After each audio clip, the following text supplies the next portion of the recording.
4 players could see more playing time after the bye week. Let's talk about it.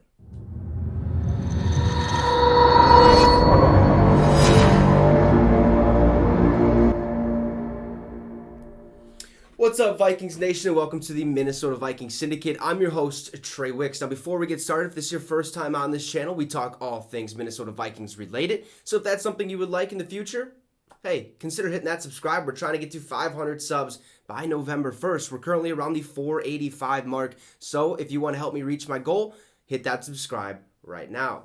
So let's get into it. 4 players could see more playing time after this week because it is the bye week, right? We've got to see enough from these rookies, these new additions to the team, so we'll get to them. There's 4 of them that I'm going to highlight here, and I'll give you my opinion on whether or not we might see playing time from them or might just see the exact same that we've gotten the past couple weeks now. So let's dive right into it. We're going to start right off the bat with linebacker, rookie from LSU, Brian Asamoah. Now it says the Vikings selected Asamoah in the 3rd round of the NFL draft as a potential replacement and or running mate for Eric Kendricks. The Vikings signed Jordan Hicks to be the stopgap guy until Asamoah was ready. Unfortunately for the Vikings, Hicks has not been good this year. Well, he gets lost in coverage and no longer has the speed to run with high-level players. Head coach Kevin O'Connell has already spoken about wanting to get Asamoah more involved. Now, I wouldn't say Jordan Hicks has been awful this season. He just hasn't been that consistent. He'll figure it out. I think he just has to, I don't know, get that motor running again, and he'll be fine. But we could see more from Brian Asamoah, who has great sideline-to-sideline speed. Let's hope he can, contribute to this defense in a massive way. Next up, we traded for this man not too long ago from the Philadelphia Eagles. Wide receiver, punt return specialist, Jalen Reagor, we could see more playing time from. The Vikings traded a conditional 5th-round pick and a 7th-round pick to the Eagles for the former 1st-round pick, but he hasn't seen a lot of offensive snaps. He has seen the field for 18 snaps on offense this season, but has scored a touchdown.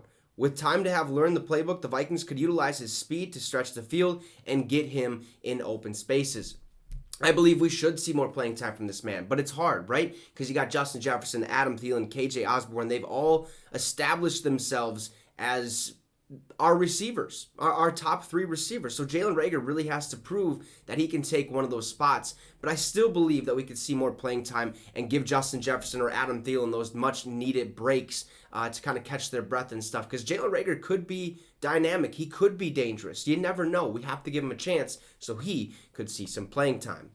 Now on the defensive side of things, a rookie that we've been waiting so eagerly to come back, and he did come back last week but didn't see the playing field much at all. However, I'd expect that that's going to change this next week against the Arizona Cardinals.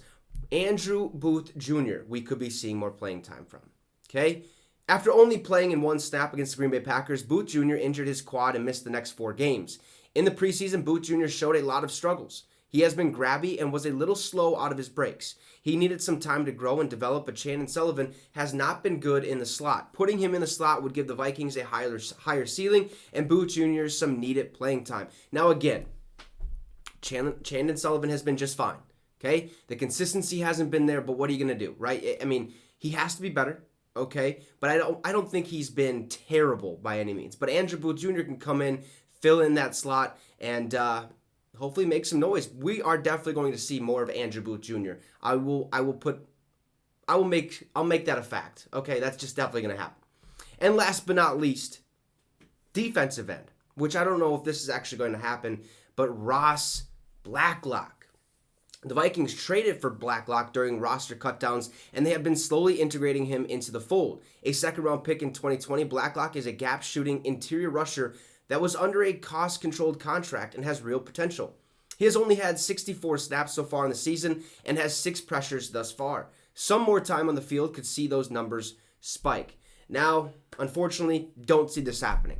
Okay, he's going to get the same amount of reps that he's getting currently. We have Zadarius Smith and Danielle Hunter. They're going to take over that defensive end spot. Dalvin Tomlinson, Harrison Phillips in that middle. Ross Blacklock ain't going to see much time, but he's going to see about the same amount that he's already seen this season. So there you have it. Those 4 people could see more playing time after the bye week. Ross Blacklock, Andrew Booth Jr., Jalen Reagor, and Brian Asamoah. So anyways, make sure to hit that sub. We're trying to get to 500 by November 1st. Have a great rest of your day, and Skol Vikes.